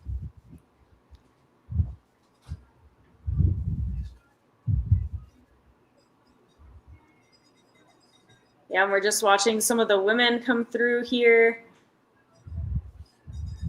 This is coming up upper walking boss and to the finish line. So, yeah, they're just getting off the steepest section of the course here, and you have a little bit of a section that's not quite as steep where you can run a little bit to the finish line. But yeah, this section of upper walking boss is really, really hard.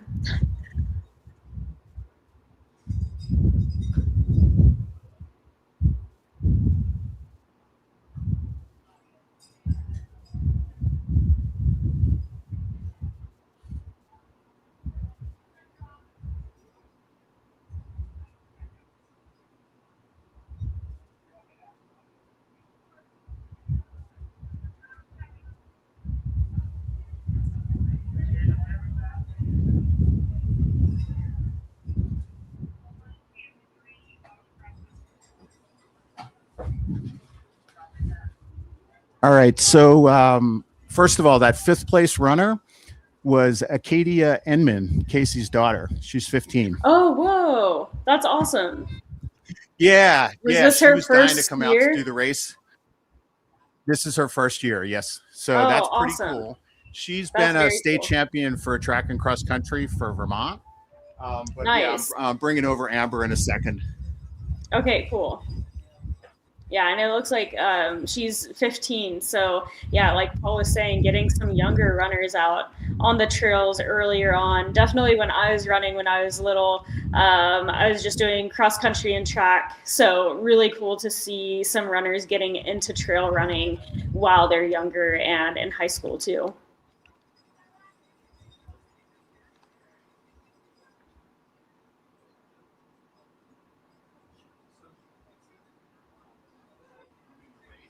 But it's with Rachel Tomarczyk. She's on there. Oh, okay. So yeah, headphones, and then you're talking into this mic. Okay. So Rachel, we have Amber Zimmerman. I'm not going to have her on camera, but she's here if you wanted to do an interview. Yeah, perfect. Hey, congrats on the race. How'd you feel? Thank you. I felt great this time around. It was nice. My last race was Broken Arrow, and that altitude worked me a little harder. So It was nice to breathe out here today. Yes, definitely. Yeah, it's definitely a lot different racing at sea level than it is at Broken Arrow. But yeah, you had a great race. It looked like you gapped everyone pretty early and then held that gap all the way through. What was your race plan kind of going into this one? I wasn't really sure how I was going to feel because I felt so bad in my last race. So I thought I'd be a little bit conservative on that first hill, but my strength is really on the kind of like steady climbs and the flatter sections. I know I can roll pretty quick there. So I was like, oh, I feel pretty good. We'll see. And my legs felt pretty good the whole way. So I just went with it. Yeah, that's amazing. Yeah, you had a gap that whole race for sure. Did you like the sections that were a little bit more rolling hills, or do you like the really climby sections like Upper Walking Boss and the ones where you're really power hiking up? Yeah, I like those kind of steady climbs. I mean, Upper Walking Boss hurts a lot, but I like the ones where you can just like kind of get into that low granny gear and chug. And there's, I think from like, I don't know, around 3 to 3.5, and then like 4 to 5 or something like that, 5 to whatever. There's like a mile climb that's pretty long, and I like that grade because I know if I can just run every step, then I'm putting quite a bit of ground on people. So those are probably my strengths. Yeah. I heard there's been a good amount of rain out there on the East Coast. What did you feel like the course was like? Did that affect you at all running on the course, or did it feel like a pretty quick one today? I thought the ground was like probably the best it's ever been here. It was, especially Upper Walking Boss. I don't know if they just mowed it or something. Yeah, it was so nice, like so much nicer than it's ever been here. I remember, I think the last time I ran here, maybe 2024. Actually, I think you ran that year. This upper section was not as good, and it was kind of like loose and rocky. And today it was like pretty smooth the whole way. I got a lot of splinters for some reason, but other than that, it was good. Nice. Yeah, that's awesome. Well, it was a really, really fun race to watch, and congrats. You gapped the field, took a commanding lead, and yeah, just really crushed this course in this race today. So congrats. Thank you. Yeah.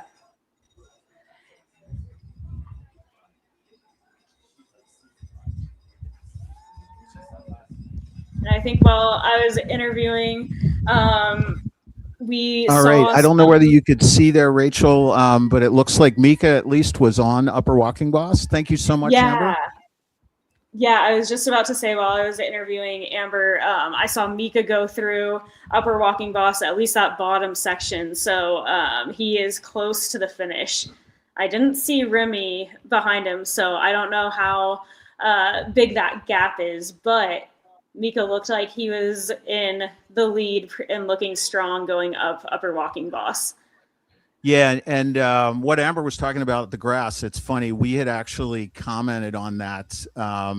They cut the grass so tight. You can kind of see it there. Like, I don't want to say golf course green, but it's really, really good footing this year. And you can see he's just chugging along. The one thing they did not do is cut any switchbacks. So so it's just very steep. we call this the Mika's Dream course, I guess. But yeah, it probably is. Even he's power hiking. So yeah, true. Which does become more efficient sometimes on these uphill courses. So or on the really, really steep uphills. So he still has a lot of power in his legs, even if he is power hiking. Yeah, and you can tell, he's getting up to the area where spectators are. You can actually see close to the summit. Oh, yeah.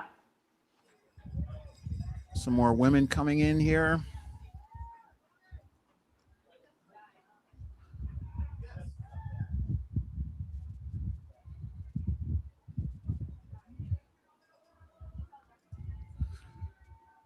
All right, here comes Mika right now. That's him with the white hat coming in. That's awesome. And he, in terms of other men, he is all alone.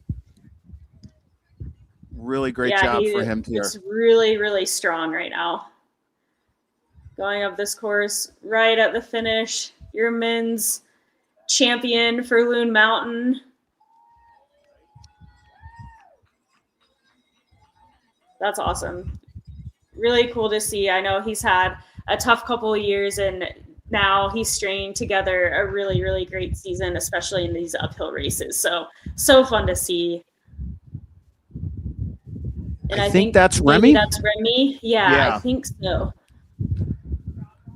Also getting to that top section, not too far behind Mika, but also a really strong race from him. Yeah, so you can see he's cresting there because you can see the top of the gondola switch over.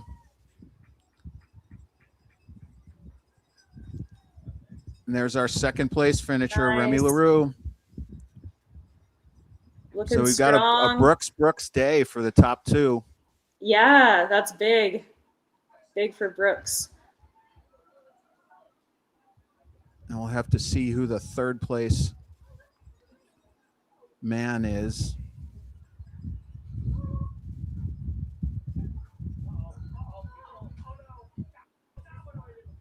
Yeah, I wonder if Danny kept that lead that he had, or if some of those other guys were able to catch him once they got to those steeper sections. It looked like anything could really happen in the race. They were all so close together the last time we saw third place.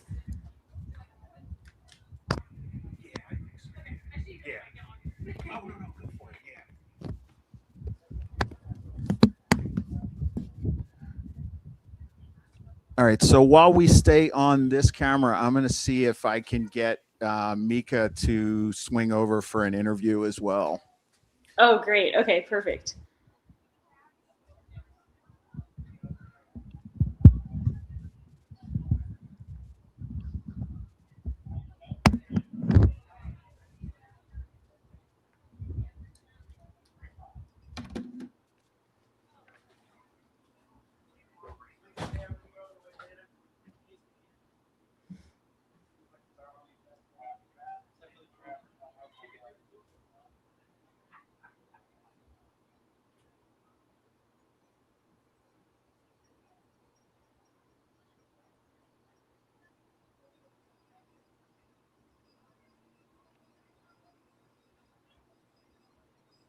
Some more women coming through, looking strong. Once you see that gondola, you know you're almost there. So a lot of people start running once they see the gondola again, know that they've made it to the finish.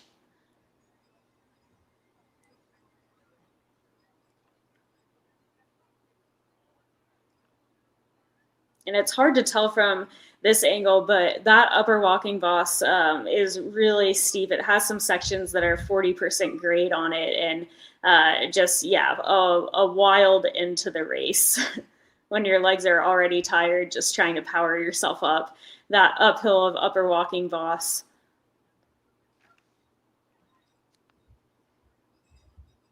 And there's prize money on the line for the fastest runners on that section. I think it's the top 3 that Delta Dental gives out. So shout out to Delta Dental for sponsoring the race and sponsoring Upper Walking Boss.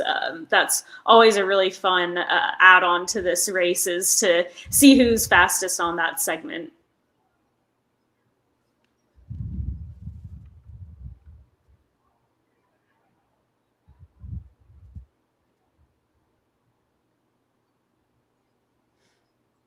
Oh, and here's the third guy coming up, third man. Let's see if anyone sees a bib number. That would be awesome. Looking strong.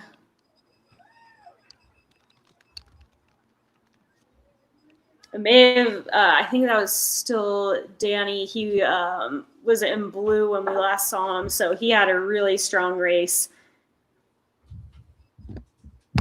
All right, so Mika's going to come over in a couple minutes. Remy may come over as well. They're just both grabbing some water, cooling down a little bit. Okay, awesome. Could you tell for the third guy, was that Danny Cosgrove? I don't know. Let me see if I can go find out bib number. Okay, yeah. Yeah, and I'm just going to keep this camera on. I figure it's capturing. Yeah, it is. Yeah. We have some other men coming up. Yeah, here's fourth place right now.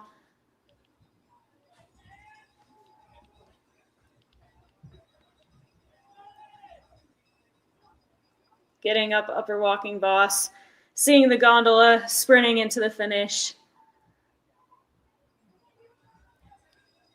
Some close battles. Fifth for the men.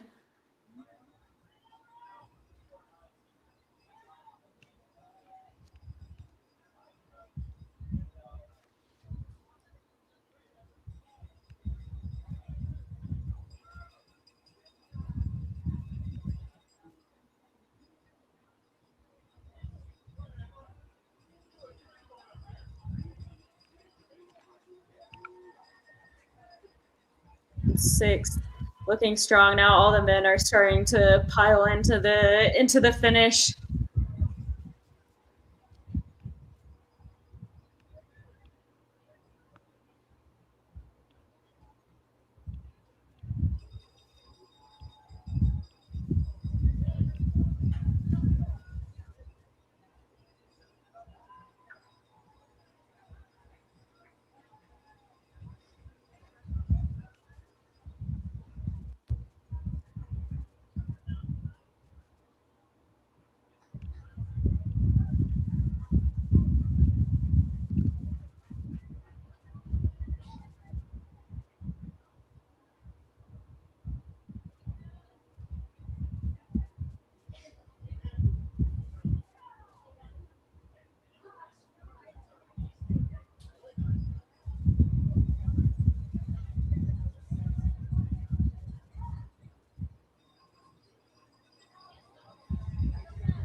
Hey, Rachel.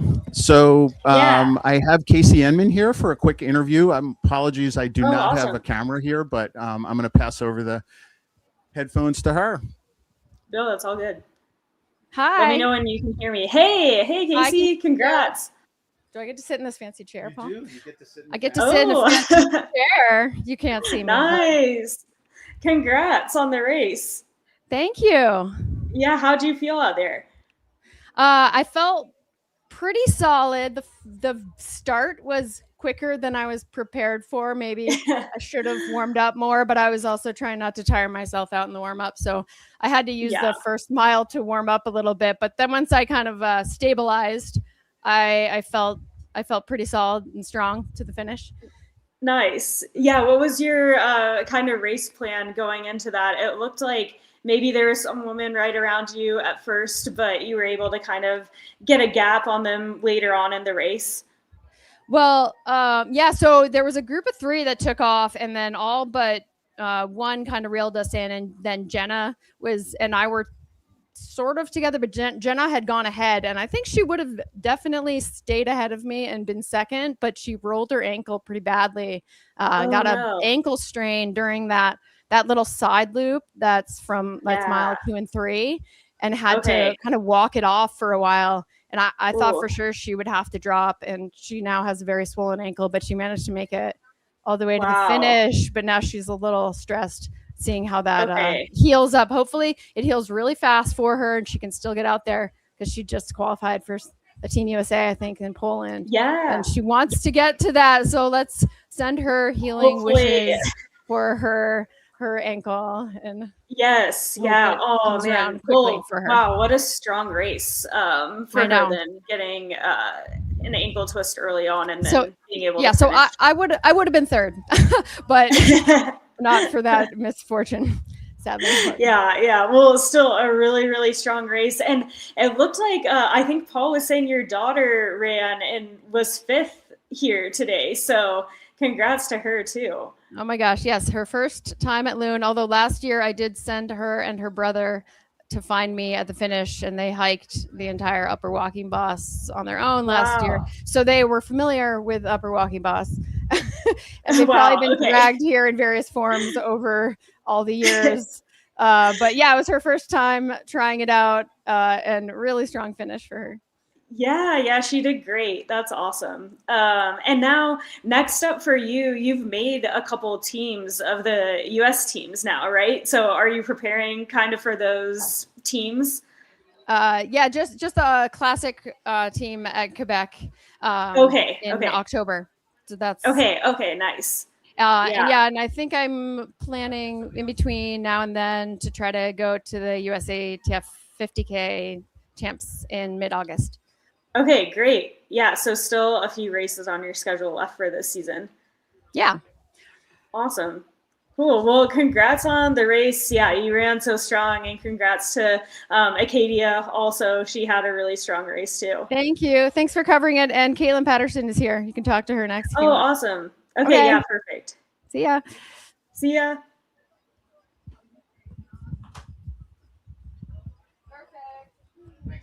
Hello, this is Caitlin. Hey, Caitlin, this is Rachel. How are you doing? Hi, good. How are you? Good. Yeah, congrats on the race. Yeah, you looked really, really strong this whole race. Yeah, how did you feel out there?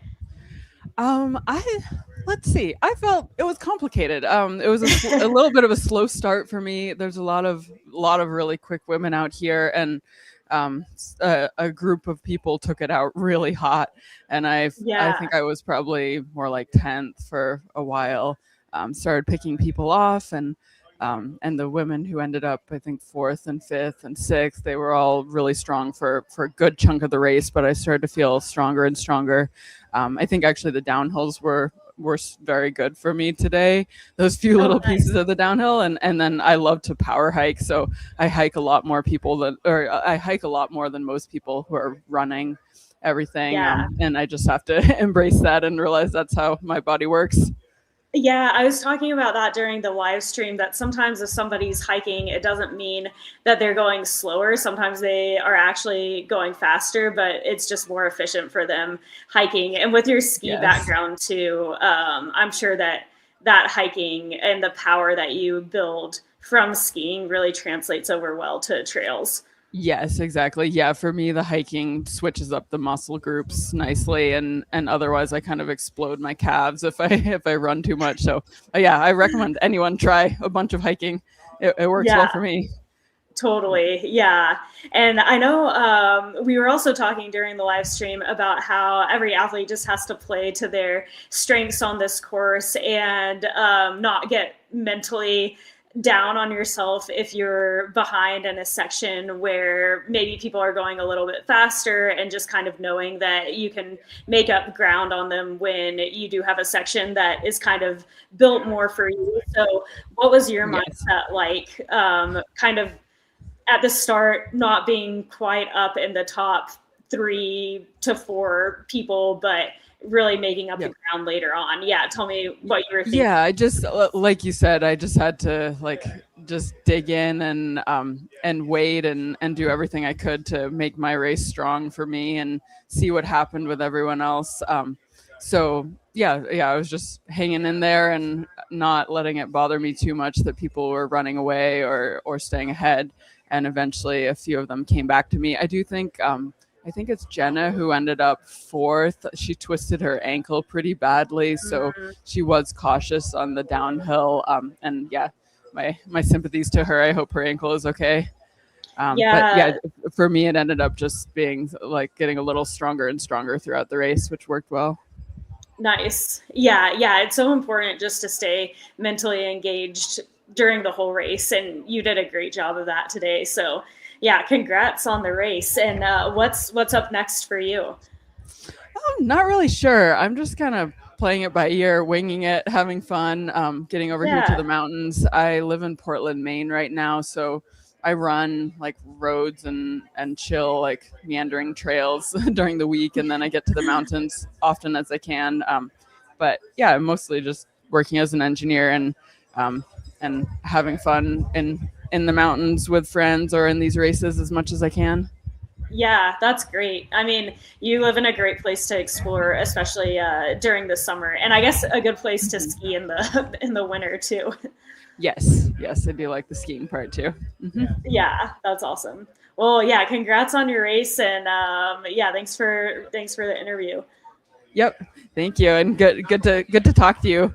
Yeah, you too. Okay, thanks. Do you need Paul or anyone else? I think one of the men is coming in next. So Paul will, yeah. Okay. Here, I'll give him over to you. Okay. Thanks, Caitlin. So Rachel, I have Remy LaRue here. Oh, awesome. Go ahead and give him the headphones. You can sit in the fancy chair.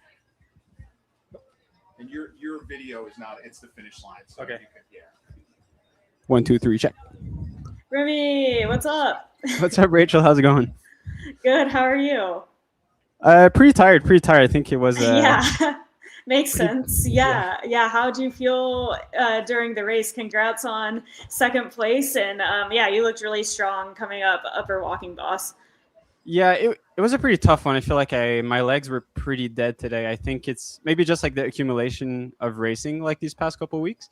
But yeah, basically like really wanted to start pretty hard because like the first half of the race, I mean, Rachel, you've run it a couple of times, but the first like half of the race is like pretty runnable. So I was like, all right, this is my chance to kind of try to get a gap on Mika. But every time I'd kind of like separate myself on the downhill, as soon as it got uphill again, Mika would like catch up to me.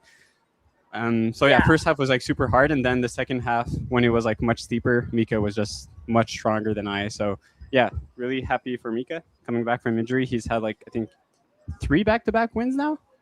Yeah, I think so. He's been out on the East Coast for a while. Yeah. But yeah, just much stronger than me and tried to follow him, but just could not today. But still happy with my race, Yeah, you raced so well. And especially coming off of some of the races that you're coming off of too with Quebec Mega Trail. That was just last weekend, right? Yeah, that's right. I feel like, usually I'm able to recover pretty well from races, but since Quebec Mega Trail, just like I kind of got sick the next days afterwards. I just haven't been able to train a lot this past week. But today I was feeling fine, but maybe just like the accumulation of like the sickness of the last couple of days maybe affected me a bit today. But regardless, I mean, I'm just super happy to be here today because earlier this week I wasn't sure I was going to be able to race, but yeah, it's like perfect weather. So happy to be here for my third time here. Yeah.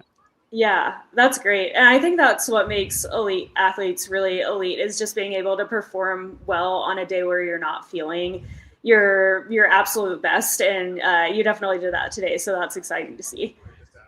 Yeah, thanks. I think that's kind of like what I told myself. Like on that second half, I was like, all right, like I just got to accept that this is probably not my best day, and I'm probably going to run slower than the past couple of years. But I just had to focus on do my best with what I have today, and that's kind of like what I kept on convincing myself. And yeah, I'm glad it kind of worked out for second place.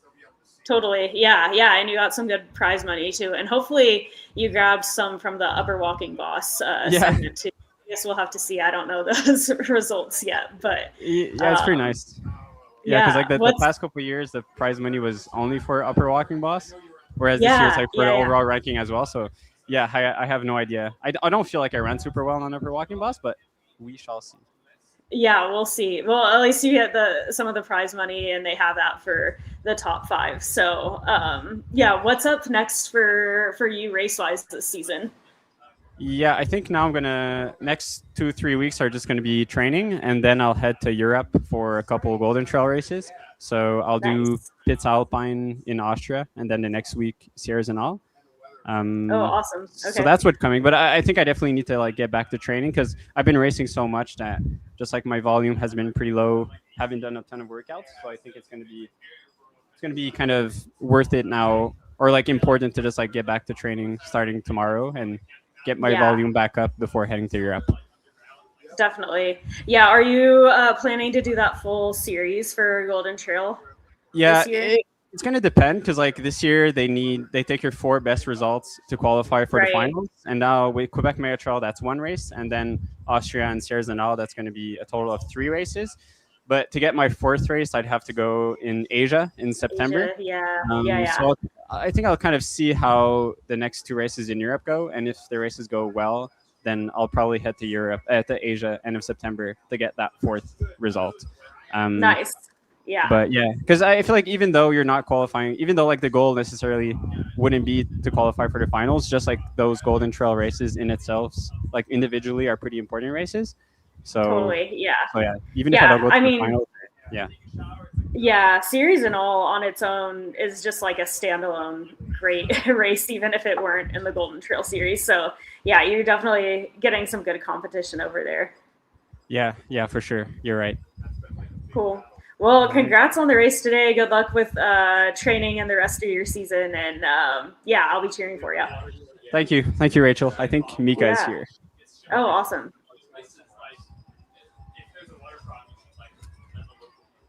Agreed. All right, Rachel, we have one last interview. Awesome. Mika is coming in. I'll give you your headphones. And you're actually not on camera, so if you want to stand or sit, you're good. Okay, I'll probably sit. Yeah. So there you go. It's Rachel Marchik. Hey, Rachel. Hey, Mika. How are you? I'm doing good. It's good. Good. Congrats. Thank you. Yeah. That was a really fun race race to watch. Yeah. How'd you feel out there today? I felt good. You know, I honestly wasn't sure how I was going to feel going into this. I mean, I've been dealing with like a knee injury for a while. I had surgery back in December, and so this was my first time racing like any amount of downhill in like almost 2 years now. And so I really wasn't even though it's like a net uphill race, you know, there's like 6 little like down sections that are like non-negligible, like they add up. So I wasn't sure how I was going to be able to handle those. And I mean, Remy was like crushing it on the downhills. So it was kind of fun to for us to like yo-yo, like me like past him and like being a little stronger on the ups, and then him kind of getting me on the downs. But yeah, I was like all things considered, I was stoked with how it went, and was a really fun race, and I'm really glad I was able to come out and do it. Yeah, that's great. Yeah, walk me through kind of that first part of the race. We saw you guys going up the fire road a little bit, and then the cameras weren't with you kind of once you got back into the trail section in the first 3 miles. So yeah, tell me a little of how that was like. Yeah, so my strategy going into the race was really just to kind of chill in the first 3 miles, because I knew those were the miles that were going to be like faster. And like, I mean, I think one of those miles is even like net downhill. So I knew that like I think the that, third, yeah. So I knew that I was going to like struggle a little bit more on those. And I knew that my strength was going to be the steep climbing towards the end. So I wanted to make sure that I got to that section feeling strong and like not having blown up my legs.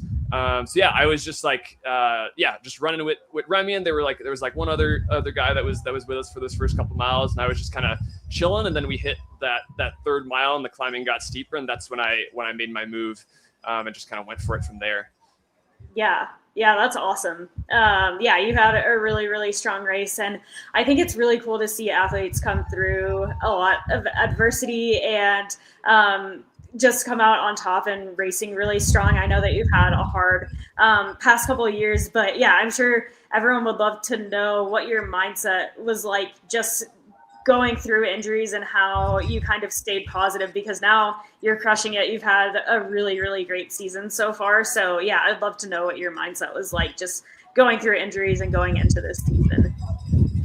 Yeah, that's a great question. And it's always interesting to like, look back in hindsight, because I mean, you all the time you get stories of like athletes making incredible comebacks from injury in our sport. And like, when you look back, it always kind of seems like evident of like, oh, if you like never give up, like you're going to make it out. But when you're going through it on the day to day, on the month to month, and it's been, like 1 year, 2 years that you've been going through it, it's really like, it's truly like a daily mental effort to like keep hoping and keep believing that you're going to make it back. And for me, like trail and mountain running is my favorite thing in the world. Like, all of my hobbies and my favorite activities that I like to do with my free time kind of revolve around being outdoors and having like 2 healthy legs to propel me like in the mountains, on the ocean if I'm kayaking, and doing all sorts of outdoor adventures. And so for me, it was definitely like a challenge of like, not only feeling like my identity as a runner and like my career as a professional runner was being challenged, but also like a lot of the things that I love to do in my free time were kind of put on pause. But I feel like I did a good job of like always keeping hope, and every single day, like reframing things and trying to see things in a positive light, and like constantly trying new things and getting like really creative with training. I've been using the elliptigo for like still like 70% of my training volume. And so that's allowed me to, it's pretty amazing how well it translates to running. Like that deserves a lot of credit for keeping me fit throughout this period of time, and just like, really believing in that training and going all in, and, not being afraid of being creative and like, thinking outside the box. So yeah, it's definitely been a process. And, even now, like you can look at my race results the past couple of weeks and, say like, oh, he's back. But like, to be perfectly honest with you, like it's still a work in progress. Like there's still uncertainty. I'm still working through some stuff, but I think it's so cool that, as athletes, we can have these moments of success, amidst periods of uncertainty and injury, and just like being able to show up like this despite all of that. Yeah, totally. Yeah, so cool to just see you running so strong this year. Random question, but where are you elliptigoing? Are you on roads that are really uphill roads and you're trying to just build power on the elliptigo, or do you kind of, how does that work into your training, I guess? Yeah, you could honestly really take it like pretty much anywhere that's paved. Like you can take it on dirt roads, but it's kind of rough and not as smooth. But once, like, I did a lot of like handling drills in like parking lots to get really comfortable with it. And once I got really comfortable with it, like I can do basically anything that one would normally do at a road bike. So I do like, some days I do like 5,000 foot climbs over like 40 miles. And yeah, like I've climbed like 25% grade like roads in Quebec. I can descend like mountain roads, like you can go like 45 miles an hour on the descents. So you can really do anything with it. Like you can take it on the flats, on the mountain roads. It's really just like an awesome, as an athlete coming back from injury, it's just an awesome vehicle to like get outside and do fun adventures when like running volume is kind of limited. Yeah, totally. Because I feel like a lot of times when you're injured, you're stuck in a gym or something like that. So I'm sure just getting outside with the elliptigo is really nice. Totally. It was so refreshing, 2024 and 2025 when I was injured. I mean, I was training like in a very similar way that like I've been training in 2026 coming back from surgery. But all of my like cross training was indoors on, an arc trainer, because with the nuances of my injury, I actually couldn't bike because like deep knee flexion was kind of an issue. And so it was just so refreshing, like getting the elliptigo at the start of this year. And all of a sudden, all of that, that like 14 hours a week of cross training is all of a sudden outside. It's like, oh, I just derive so much joy from it, Yeah, totally.